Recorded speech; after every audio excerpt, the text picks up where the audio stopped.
Vamos a continuar en donde nos quedamos. Estábamos viendo la probabilidad de bit erróneo. Entonces, nada más a forma de resumen, para recapitular. Estamos viendo el problema al que se enfrenta el receptor.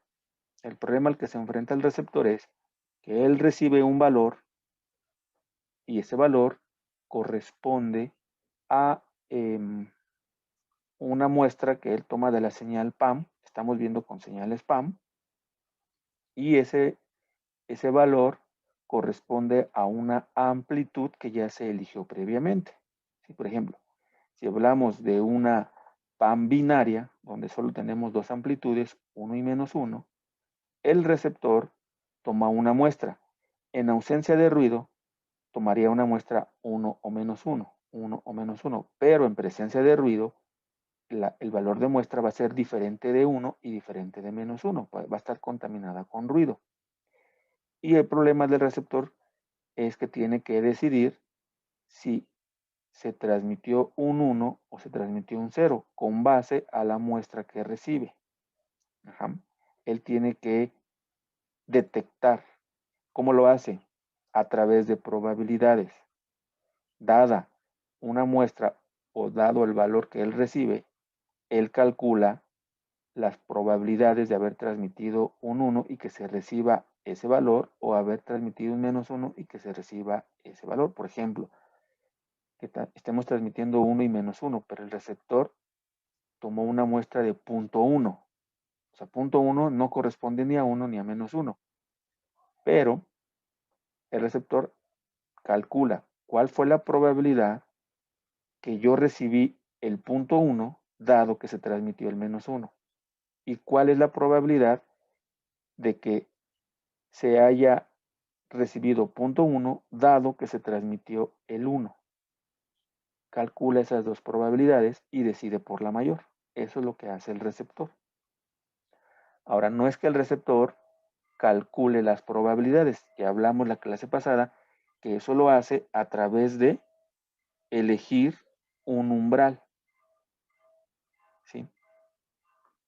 Para el caso de 1 y -1, el umbral al que llegamos fue el 0. Entonces, lo que hace el receptor es, le llega un valor de amplitud, lo compara con 0 y decide.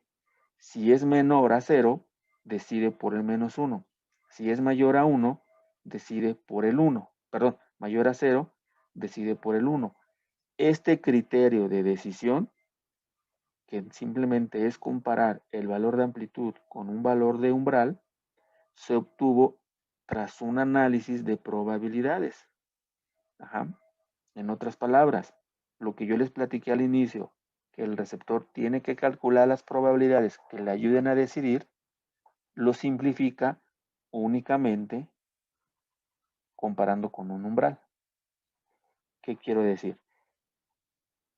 X es la muestra que recibe el receptor. Vamos a suponer que la está comparando o que el valor que recibe es 0.1, como lo dije. 0.1 es mayor o menor a 0. Es mayor. Por lo tanto, decide por un 1. Implícitamente lo que está haciendo es calcular las probabilidades.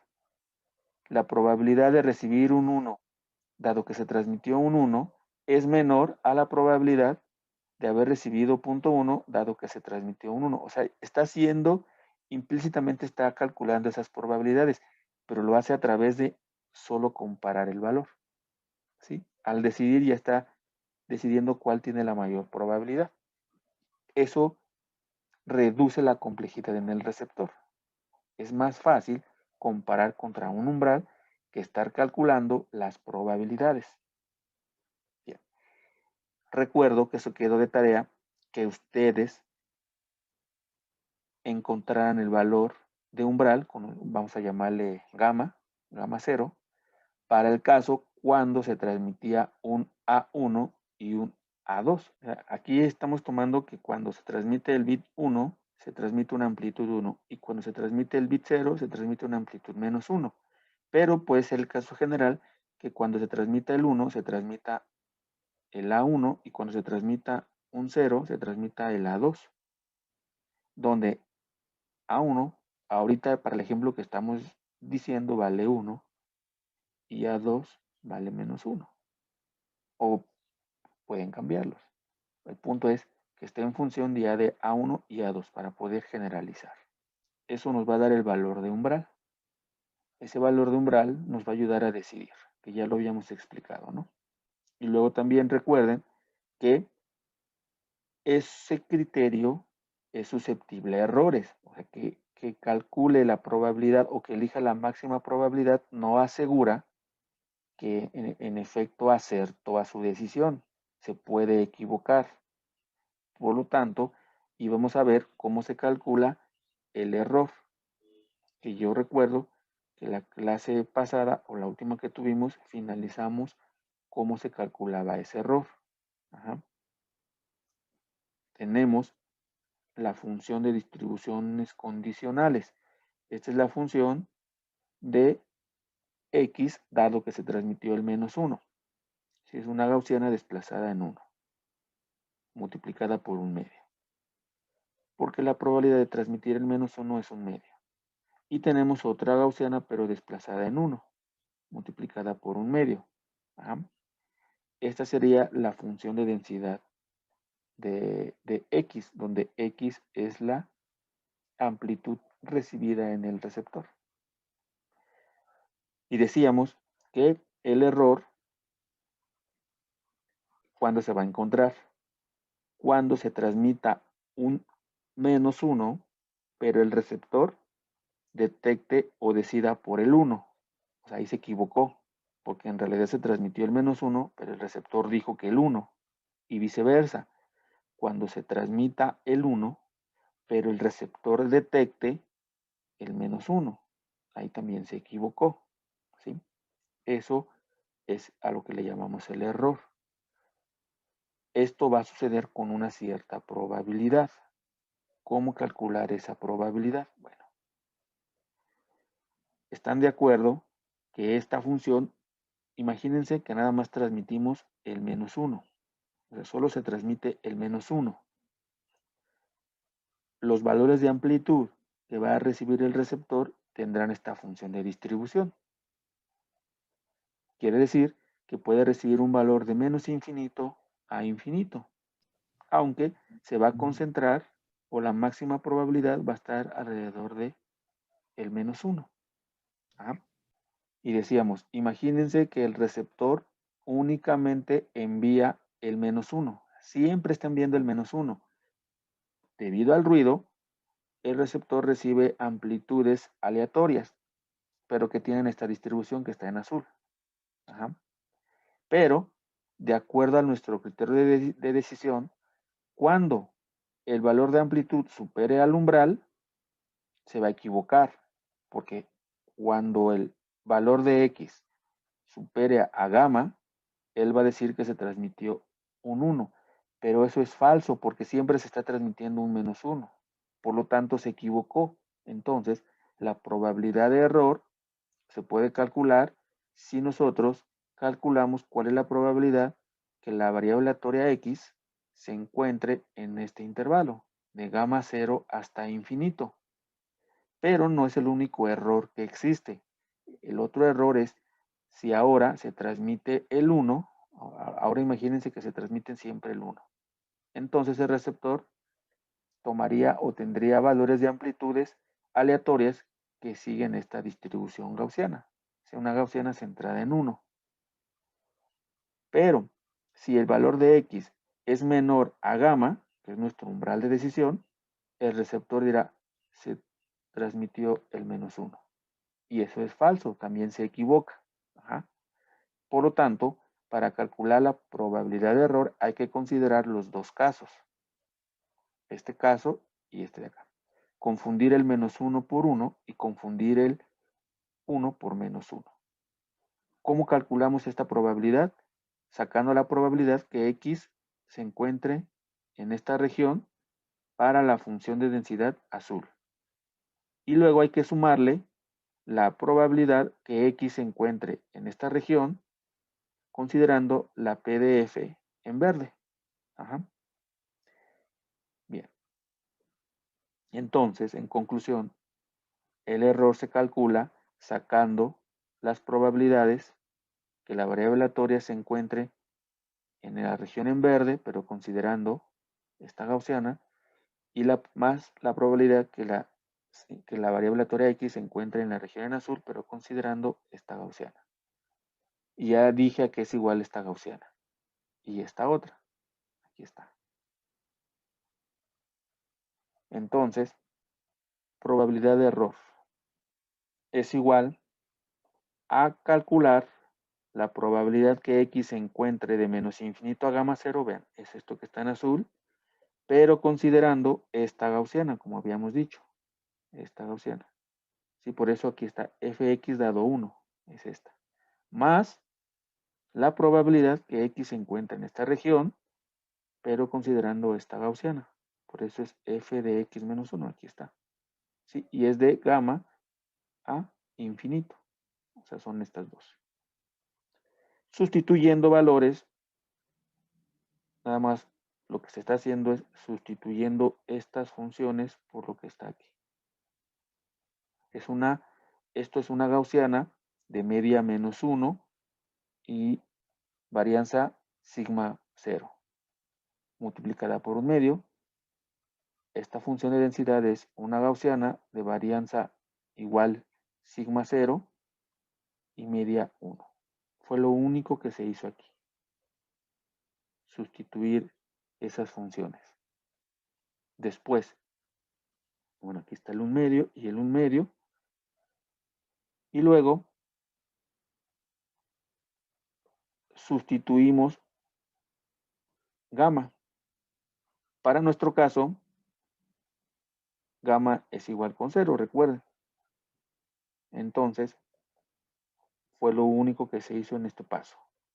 De menos infinito a 0 y de 0 a infinito. Eso lo que está diciendo es que estamos evaluando la probabilidad que x se encuentre de menos infinito a 0 y luego sumándole igual la probabilidad que se encuentre de 0 a infinito, pero considerando dos gaussianas diferentes. Bueno, aquí, fíjense, primero, estas dos gaussianas, esta gaussiana y esta gaussiana, tienen la misma forma. Ajá. Es decir, lo único que la diferencia es su media. Tiene la misma varianza, pero una está ubicada en 1 y la otra está ubicada en menos 1.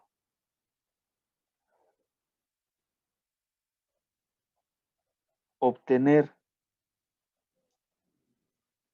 la probabilidad que la variable aleatoria se encuentre en esta región, voy a quitarla para que, ahí está. Vamos a obtener la probabilidad que x se encuentre en esta región. Esta probabilidad, por las propiedades de la gaussiana, es la misma probabilidad que se tiene si x se encuentra en esta región. ¿Sí? El área bajo la curva que estoy iluminando, porque así se encuentra la probabilidad, recuerden, esta área bajo la curva es la misma que esta área bajo la curva. Ajá. Entonces, vean ustedes cómo vamos a obtener el error. Estamos calculando esta área bajo la curva y le vamos a sumar la probabilidad que se calcula con esta área bajo la curva. Una vez más, para que se quede claro, es como si estuviéramos calculando estas dos áreas, pero como son la misma, basta con calcular una de ellas y multiplicar por 2, ya sea que calculemos esta área bajo la curva, multipliquemos por 2, o calculemos esta área bajo la curva y multipliquemos por 2. Ajá.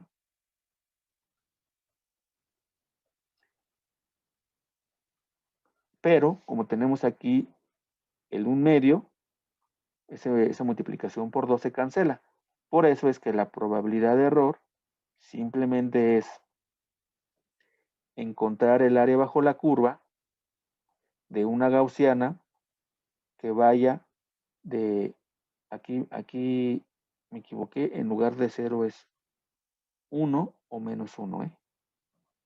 Entonces, como ya lo dije, esa probabilidad de error se reduce a calcular el área bajo la curva de una gaussiana, ya sea esta de aquí o esta de acá, esta parte, que vaya de gamma a infinito, o de 0 a infinito, o que vaya de menos infinito a 0 o a gamma. Aquí está. Una gaussiana o la otra. Esta aquí iba menos 1 y aquí iba 1. Perdón, aquí menos 1 y aquí 1. ¿Sí?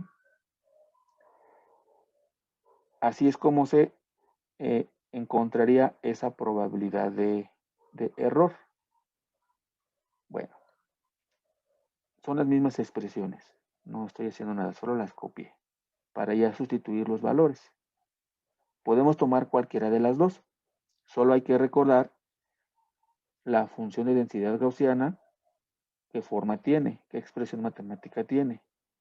Por ejemplo, para una gaussiana con media menos 1, esta es la expresión matemática, 1 sobre sigma, bueno, sigma 0, por raíz de 2pi, por e a la menos, x menos menos 1 al cuadrado sobre 2 sigma cuadrado. O la PDF con media 1 y varianza sigma 0, es 1 sobre sigma 0, bueno, me falta el 0, por 2pi, por e a la menos x menos 1 al cuadrado sobre 2 sigma cuadrado. Podemos tomar cualquiera de las dos. Ya dijimos que es lo mismo. Vamos a tomar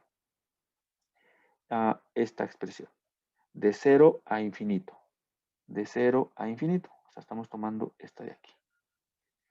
Pero recuerden que aquí yo puse 0 porque A1 es igual a menos 1 y A2 es igual a 1. Entonces, el valor gamma, con la expresión que obtuvo su compañero, nos queda 0. Por eso es que yo puse 0. Pero si queremos generalizar, vamos a poner gamma. Y gamma es igual a A1 más A2 sobre 2. Sí, ya para generalizar. Para cualquier valor de A1 y de A2 que ustedes quieran poner.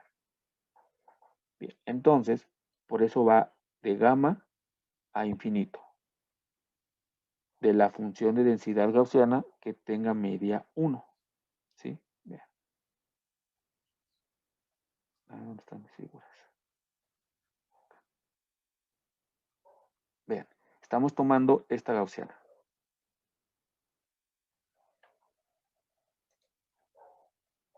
Estamos considerando esta gaussiana. Y estamos calculando esta área de menos infinito a gamma. ¿Sí?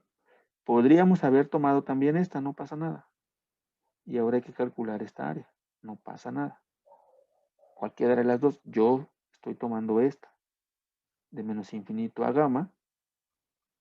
Esta área bajo la curva. Por eso es que aquí queda, ocupo esta expresión. Aquí está. Bueno, yo lo que sigue simplemente son manipulaciones algebraicas.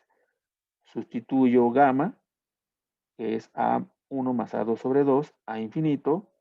Aquí no le hago nada, pero voy a hacer un cambio de variable. Le voy a llamar U a X menos A2 sobre sigma. ¿Sí? Vean que también ya cambié el 1 porque pues ya estoy generalizando. Esto sería A1 y esto sería A2. Sí, estoy generalizando. Por eso es que también ya aquí encontramos A2. Bueno, aquí es un 2, no se alcanza a ver, pero A2. Un cambio de variable.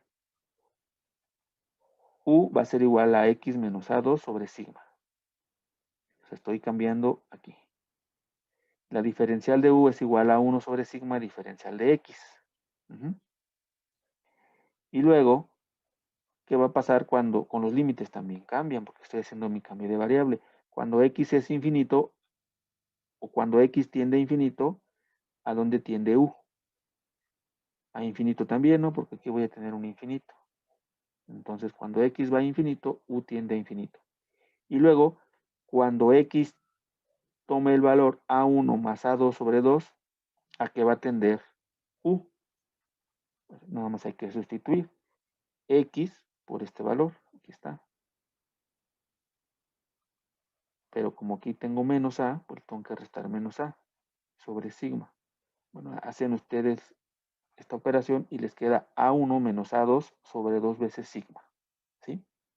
Ok. Ahora sí, con ese cambio de variable yo puedo expresar esta integral como sigue. La integral de menos A1 menos A2 sobre 2 sigma, que es este límite, a infinito, que sigue tendiendo a infinito, por 1 sobre 2 sigma, e a la menos u cuadrada sobre 2, ya con mi cambio de variable, diferencial de u. ¿Dónde quedó este sigma? Aquí en la diferencial, ¿no? Vean, diferencial de x sobre sigma, diferencial de x sobre sigma, ¿a qué es igual? A diferencial de u, por eso aquí nada más aparece diferencial de u. Y luego, u cuadrada, es como si esto lo eleváramos al cuadrado y se convierte en este mismo término. Solo nos faltaría el 2, por eso aquí está sobre 2, ¿sí? ¿Para qué expresamos de esta manera o para qué tantas complicaciones? Porque resulta que evaluar la integral gaussiana no es tan directo.